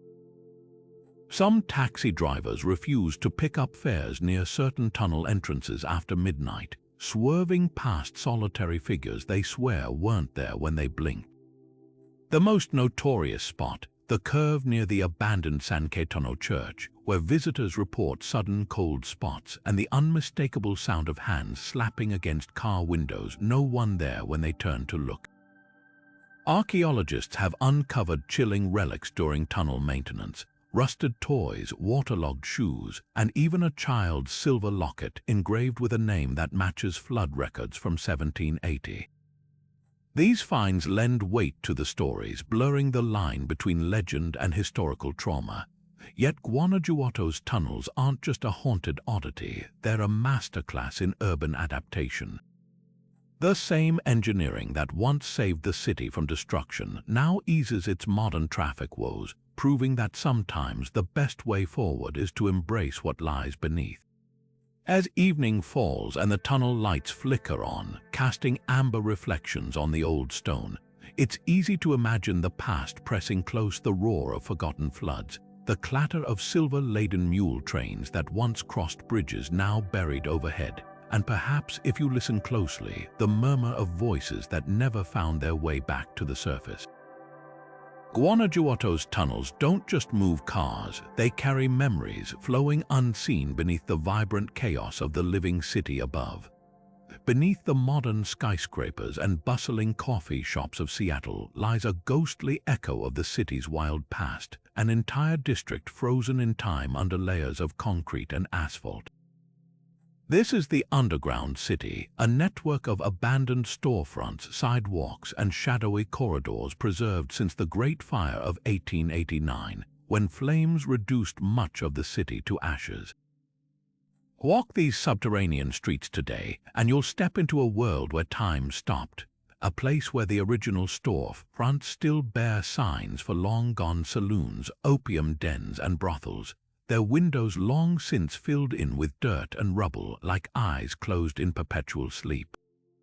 The fire that birthed this underground world was both tragedy and opportunity. After wooden buildings burned for 18 catastrophic hours, city leaders made a radical decision. Rather than rebuild at street level, they'd raise the entire downtown by 12 feet, constructing sturdy brick walls atop the ruins and burying the old wooden sidewalks forever. For decades, the original ground floors lingered beneath the new city, accessed through staircases that led from glittering new avenues into this grimy netherworld. Here, the marginalized thrived. Illegal gambling halls operated in basements with no street-facing doors. Bootleggers used hidden tunnels to avoid prohibition raids, and sex workers serviced clients in rooms where the wallpaper still smoldered with the memory of fire. Guides love recounting the tale of the Seattle Spite Tunnel, a passage allegedly dug by a businessman whose brothel was condemned during Reconstruction. Rather than surrender his property, he reportedly excavated beneath the new street, reopening his establishment directly below City Hall as an act of defiance. Other stories are darker, like the whispers of Shanghai tunnels, where unsuspecting men were drugged and forced onto ships as laborers, though historians debate how widespread this practice truly was. The most haunting relics, however, are the ordinary ones: a child's shoe fossilized in mud beneath a former department store, a rusted cash register still holding 19th century coins, and the ghostly outline of a painted advertisement for hot rum. On a brick wall, a tantalizing clue to Seattle's rowdy maritime roots. What makes Seattle's underground unique isn't just its preservation, but its duality. Upstairs, the modern city embraced innovation and respectability. Downstairs, the past festered like an open secret. Even the architecture tells this story. Some buried buildings have two sets of doors, one leading to the respectable street above, the other to the vice-ridden labyrinth below. Today, tours descend past glass skylights embedded in modern sidewalks, offering peeks into this buried world like windows into a parallel universe. The air smells of damp earth and aged timber, and if you listen closely, the distant hum of downtown traffic almost sounds like the clatter of horse-drawn wagons that once trod these very stones, now slumbering beneath the feet of a city that never quite forgot its wild heart. Carved into the rugged face of the Charanandri Hills in India, the Ellora Caves are a testament to human devotion so vast it borders on the divine. Among these 34 monasteries and temples, the Kailasa Temple stands apart, not just as an architectural wonder, but as an act of faith chiseled into existence. Imagine a structure not built from the ground up, but revealed by removing everything that wasn't part of the vision. An entire temple complex carved top down from a single basalt cliff, like a sculptor freeing a figure from marble. This is Kailasa, 200,000 tons of rock painstakingly excavated to create a sacred space that mirrors Mount Kailash, the abode of Lord Shiva himself. The scale is staggering. The temple towers nearly 100 feet tall, its courtyard stretching over twice the area of the Parthenon. Every element, from the intricately pillared galleries to the life-sized elephant sculptures guarding its base, was coaxed from the living rock by generations of artisans. The method defies modern comprehension. Workers likely began at the cliff's peak, carving downward while simultaneously hollowing out the interior spaces. Scaffolding would have been useless. Instead, they relied on precise calculations, removing just enough stone to reveal courtyards, shrines, and even a bridged moat, all while ensuring the remaining structure could bear its own weight. The result feels less like construction and more like a cosmic revelation, as if the mountain had always held this sacred form, waiting for human hands to uncover it. Kailasa's spiritual significance runs as deep as its foundations. Designed as a microcosm of the Hindu cosmos, every detail carries symbolic weight. The main shrine houses a massive lingam representing Shiva's infinite nature, while the surrounding panels depict scenes from the Puranas, epic tales of gods and demons frozen in stone. Pilgrims circumambulate the temple clockwise, mirroring the path of the sun, their footsteps echoing rituals performed for over 1,200 years. The temple's alignment is equally intentional. During the equinoxes, sunlight strikes the sanctum at precise angles, illuminating deities in a celestial dance of light and shadow. Yet the greatest mystery lies in the labor behind this marvel. Historians estimate that removing the rock would have required over 100,000 workers toiling for decades, yet no records survive to name them. Some legends claim the temple was completed in under 20 years, a feat so improbable it's attributed to divine intervention. Others whisper of a king commissioning Kailasa to atone for a grievous sin, his repentance measured in blistered hands and shattered chisels. Walking through the temple today, you can still see the marks of their tools, the rhythmic striations of pickaxes on ceilings, the delicate grooves where fingers once smoothed niches for oil lamps. What resonates most, though, is how Kailasa transcends its physical form. Unlike ruins frozen in time, this temple remains a living sanctuary. The scent of incense lingers in its corridors, mingling with the metallic tang of exposed iron ore in the rock. Priests still perform rituals before the lingam, their chants bouncing off walls that have absorbed centuries of prayers. And when monsoon rains pour down the carved drainage channels, a feature engineered to protect the structure, the temple seems to weep with joy, its stone veins pulsing with the memory of creation. Kailasa isn't just a monument to the past, it's a bridge between earth and eternity, proof that faith can move not just mountains, but the very soul of the land itself. Beneath the dense jungles of southern Vietnam, where the air hums with cicadas and the earth smells of damp foliage, lies a battlefield unlike any other, one where the very ground could swallow you whole. The Cu Kai tunnels stretch over 250 kilometers, a nightmarish labyrinth of narrow passages, hidden trapdoors, and deadly surprises that turned guerrilla warfare into an art form. Built by Viet Cong fighters during the Vietnam War, this underground network wasn't just a hiding place, it was an entire ecosystem of resistance, complete with living quarters, field hospitals, weapon workshops, and even theaters where soldiers watched propaganda films between battles. Step into one of these tunnels today, many widened slightly for tourists, and you'll quickly understand why American troops called them Black Echo. The air is thick and suffocating, the walls barely wider than your shoulders, forcing you to crawl in pitch darkness. Original trapdoors, camouflaged with leaves and dirt, are nearly invisible even when you know where to look. But what truly chills the blood are the remnants of the booby traps, sharpened bamboo stakes smeared with human waste to ensure infected wounds, collapsing floors that dropped soldiers onto spikes, or the infamous clipping armpit trap, designed to impale victims at chest height. These weren't just defenses, they were psychological weapons, turning every step above ground into a potential nightmare. The ingenuity of Cu Kai's design still stuns military historians. Ventilation shafts disguised as termite mounds dotted the jungle, while cooking smoke was diverted through distant exits to avoid detection. Underground kitchens used smokeless stoves that vaporized rising heat through water chambers. Field hospitals operated in claustrophobic chambers stocked with stolen American supplies, where surgeons performed amputations by flashlight. Perhaps most remarkably, the tunnels housed entire villages. Families lived for years beneath the bombs. Children learned to read by candlelight, and farmers tended secret gardens hidden under brush-covered canopies. Life persisted even as war raged overhead. American efforts to destroy the tunnels ranged from futile to horrifying.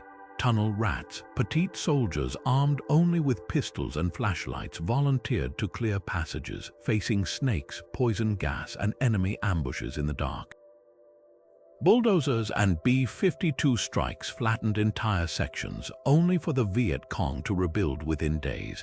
The most desperate measure, Operation Crimp, where troops pumped thousands of gallons of toxic chemicals into the earth, poisoning both fighters and the land itself, a grim foreshadowing of Agent Orange's legacy. Today, portions of Cu Kai serve as memorials, their walls still scarred by shrapnel and bullet holes. Visitors can fire period rifles at nearby ranges, the cracks of AK-47 fire echoing unnervingly close to where those same sounds once signaled death. But the tunnel's true lesson isn't in their brutality, it's in their testament to human adaptability.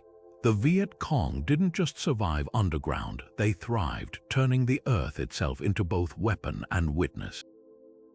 Walking these passages, you don't just see history, you feel it in the weight of the silence, the coolness of the clay, and the unyielding spirit etched into every cramped, twisting corridor. Beneath the sun-baked streets of Kish Island, where luxury resorts now draw vacationers to the Persian Gulf, lies an ancient secret, a sprawling underground city born from necessity and shaped by centuries of human ingenuity. The Karis of Kish isn't just a relic, it's a living testament to how civilizations adapt. Its 2,500-year-old tunnels telling a story that begins with water and ends with wonder. Originally carved by Persian engineers to harness precious groundwater in this arid region, the Karis, a type of kanat, stretches over 10 miles, its carefully graded channels once directing life giving water to the surface through nothing more than gravity and precision. But what makes Kish's tunnels extraordinary is how they evolved far beyond their practical roots, becoming a subterranean crossroads for merchants, a refuge from invaders, and now an unexpected tourist attraction where history and modernity collide. Walking through the Karis today reveals layers of innovation. The original water channels, still visible along the tunnel floors, showcase engineering so advanced it predates Roman aqueducts. Persian builders calculated slopes with astonishing accuracy, ensuring water flowed steadily without eroding the fragile coral limestone walls. Narrow access shafts spaced at precise intervals allowed maintenance workers to descend for repairs, some still bearing the rope marks of generations of laborers who kept the system alive. But as Kish's strategic importance grew along maritime trade routes, these tunnels took on new roles. During invasions by Portuguese and Arab forces, locals vanished underground, using the maze to store goods, hide families, and even launch surprise attacks through secret exits. You can still see the defensive adaptations, sudden 90-degree turns to slow pursuers, hidden alcoves for ambushes, and ceilings blackened by centuries of torchlight where sentries once kept watch. Modern restoration has transformed parts of the Kharis into an underground museum without erasing its soul. Original water channels now reflect carefully placed LED lights, casting an ethereal glow on fossilized seashells embedded in the walls, reminders that this entire island was once underwater. Glass walkways allow visitors to stroll above ancient aquifers, while interactive displays explain how the Qanat system inspired similar water technologies from Morocco to China. Yet the true magic lies in the untouched sections, where the air hangs heavy with the scent of damp earth and salt, and the only sounds are the distant echoes of dripping water, the same rhythms heard by Persian engineers millennia ago. The Kharis's most surprising feature, its natural air conditioning. The tunnels maintain a constant 77 degrees Fahrenheit, a welcome escape from the island's blistering heat. Entrepreneurs have capitalized on this, carving out subterranean tea houses and artisan shops where visitors sip saffron-infused brews beneath archways worn smooth by time. In one chamber, a traditional band plays instruments crafted from materials found in the tunnels, sea-smoothed wood, dried gourds, their music bouncing off walls that once carried whispers of merchants haggling over silk and spices. Standing in the Kharis today, you're standing at the intersection of eras. The same channels that quenched the thirst of ancient date farmers now nourish the curiosity of travelers from across the globe. It's a place where engineering meets poetry, where every drop of condensation on the walls feels like a whisper from the past, not just about survival, but about the brilliance that flourishes when humans listen to the earth. Kish's underground city isn't buried history. It's history breathing, evolving, and inviting us to dig deeper into the stories beneath our feet. Hidden beneath Cappadocia's fairy chimneys and rolling valleys, where the wind hums through narrow rock passages, lies a spiritual treasure trove that few ever see. Hundreds of underground churches, their walls alive with frescoes painted in defiance of death itself. These aren't just places of worship, they're time capsules of a faith forged in secrecy, where early Christians risked everything to preserve their beliefs under the watchful eyes of Roman soldiers. Step into the Karanlik Kalais, the dark church, and you'll find yourself surrounded by vibrant biblical scenes glowing in the dim light. Saints with wide, solemn eyes, Christ Pantocrator gazing down from the dome, and intricate geometric patterns that seem to pulse with hidden meaning. The colors here have survived nearly a millennium, protected by the very darkness that gave the church its name, a paradox that feels almost divine. What makes these churches extraordinary isn't just their artistry, but their ingenuity. Built between the 6th and 13th centuries, they were designed to be invisible from the surface. Entrances were concealed behind sliding rock slabs or disguised as natural fissures. Air shafts doubled as escape routes, while hidden corridors connected congregations to nearby dwellings, allowing families to vanish mid-prayer if soldiers stormed their sanctuary. The Tokali Kalais, or Buckle Church, reveals another layer of adaptability. Its original 9th century frescoes were later painted over with new scenes, not out of neglect but as a coded response to shifting doctrinal tensions. Peeling back these layers is like reading a palimpsest of faith, where every brushstroke carried the weight of survival. The frescoes themselves are a masterclass in symbolic resistance. Look closely at the depictions of saints like St. George slaying the dragon, and you'll notice subtle details, local landscapes in the background, or Roman soldiers rendered in the garb of contemporary persecutors. These weren't generic Bible stories, they were pointed allegories reminding the faithful that their struggle mirrored the trials of the apostles. In the Elmolicalais, the Apple Church, a fresco of the Last Supper shows Judas clutching not a coin purse, but a distinctive local bag used to collect imperial taxes, a silent protest against oppression.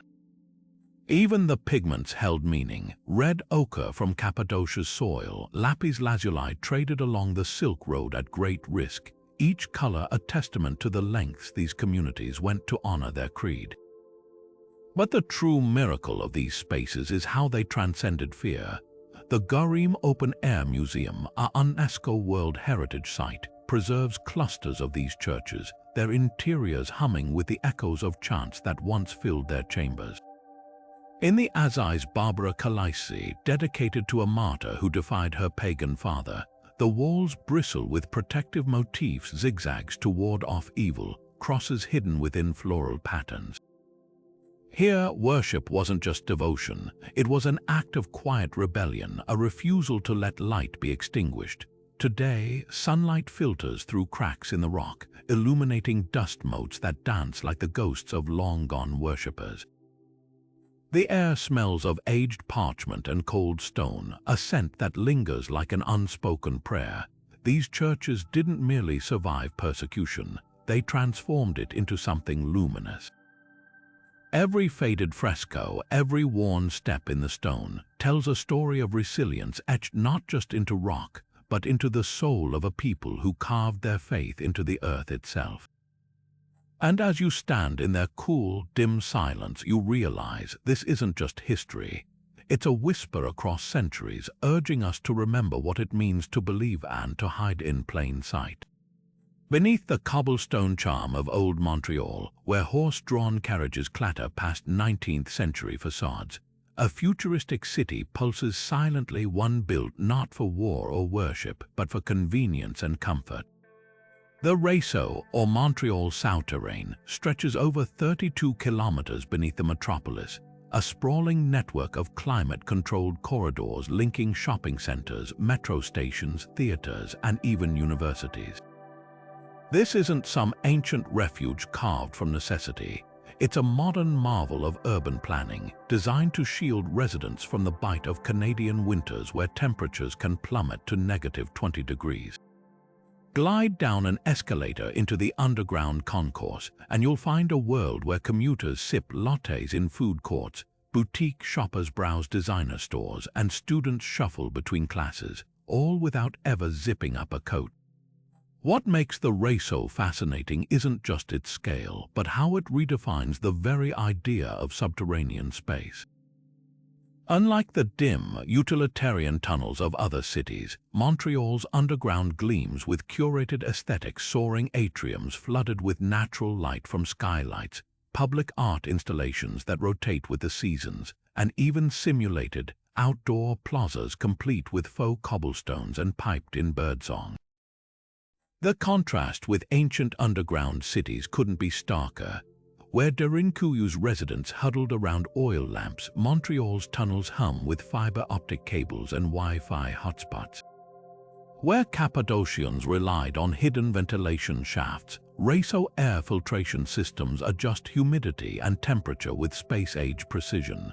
Yet both share a core purpose: to create habitable spaces where surface conditions threaten survival, whether through winter's fury or invading armies. Dig deeper into the design and you'll uncover clever nods to human psychology. Architects avoided the basement effect by using warm-toned materials, curved ceilings to mimic natural contours, and strategic sightlines that prevent claustrophobia. Some corridors intentionally detour past vibrant murals or interactive displays, ensuring walking never feels monotonous. Even the retail mix is carefully orchestrated. Pharmacies and grocery stores anchor key nodes, drawing daily foot traffic that keeps the network alive even in July when no one needs shelter from snow. Yet for all its modernity, Reso echoes ancient instincts. Like the tunnels of Nushabad or Beijing's Cold War city, it reflects societal priorities in crisis. Just swap wartime safety for climate resilience. During the pandemic, its wide corridors became vaccination hubs. During ice storms, shelters for the unhoused. Locals debate whether it enriches community or isolates it, as some now spend weeks without breathing real air. Standing at the underground crossroad of Peel Station, watching office workers stream past a busker's fiddle, you realize subterranean living never really disappeared. It just traded survival for convenience, proving that humans will always find ways to thrive beneath the surface, no matter the century. Deep beneath the tranquil English countryside of Wiltshire, hidden behind reinforced steel doors and layers of secrecy, lies one of the Cold War's most chilling time capsules, the Burlington Bunker. Officially known as Central Government War Headquarters, this sprawling subterranean city was built in the 1950s at the staggering cost of £1.3 billion in today's money, designed to protect up to 4,000 British government officials and military personnel in the event of nuclear Armageddon. Declassified only in 2004, its existence was so closely guarded that even many high-ranking ministers remained unaware of its full scale until decades after the Berlin Wall fell.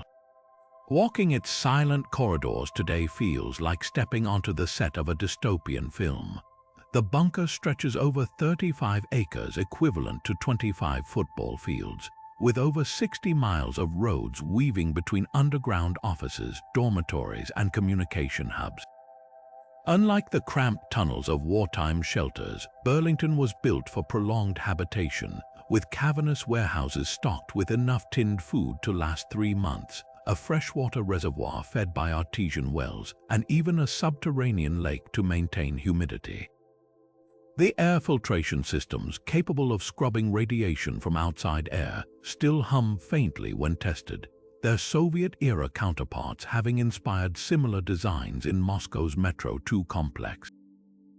What makes Burlington uniquely unsettling are the traces of everyday life frozen in time. In the cavernous typing pool, rows of imperial typewriters sit loaded with yellowing paper, awaiting memos that would document civilization's collapse. The Prime Minister's suite, complete with a private bathroom and a direct line to the BBC's emergency broadcast studio, still holds a 1960s-era rotary phone, its cord coiled tight as if expecting a midnight call to war. Most haunting are the laminated evacuation maps pinned to walls, detailing which regions of Britain would be abandoned as unviable after nuclear strikes, a stark reminder that survival here came with incomprehensible choices. Declassification revealed startling details about Britain's doomsday protocols. The bunker wasn't just a refuge, it was designed as a command center to orchestrate the nation's recovery. Underground printing presses stood ready to produce new currency, while a dedicated propaganda unit would broadcast morale, boosting messages to survivors. Yet the bunker's darkest secret lay in its communications hub, a direct hotline to similar facilities in the US, where joint decisions would determine potential retaliatory strikes, proof that even in annihilation, the special relationship would endure.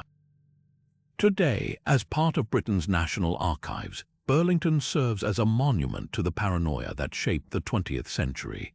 Visitors can stand in the cavernous canteen where cabinet ministers would have eaten powdered eggs under fluorescent lights, or peer into the decontamination showers where the lucky few might have washed away fallout. Unlike ancient underground cities built for communal survival, Burlington represents a different kind of vulnerability, not the threat of invaders, but the fragility of civilization itself.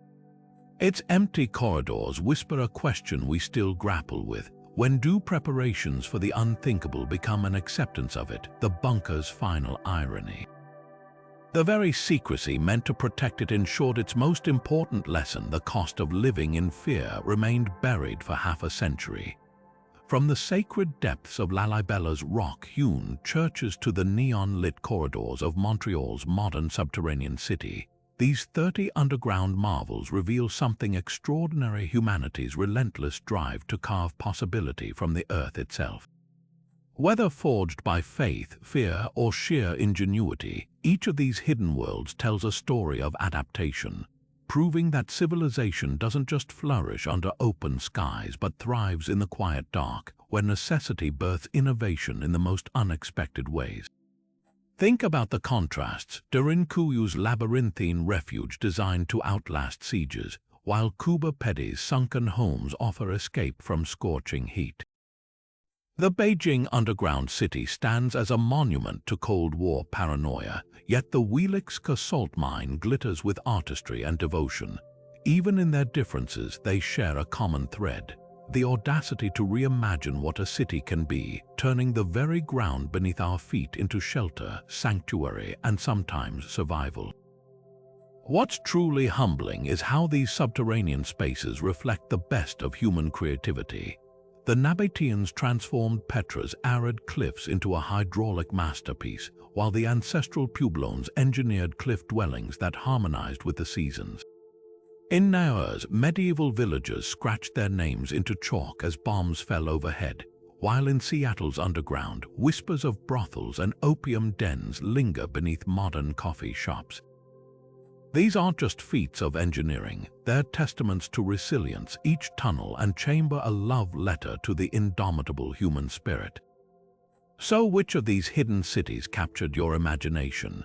Was it the haunting beauty of the hypogeum's acoustics or the raw defiance of Kai's wartime tunnels? Maybe the surreal charm of Matmota's Star Wars-worthy dwellings? Drop your favorites in the comments. We'd love to hear what surprised or moved you. And if you're craving more journeys into history's forgotten corners, don't forget to subscribe. From sunken metropolises to lost civilizations, we're just scratching the surface of the world's greatest mysteries. After all, as these underground wonders prove, the most astonishing stories often lie waiting just beneath our feet, ready to be uncovered.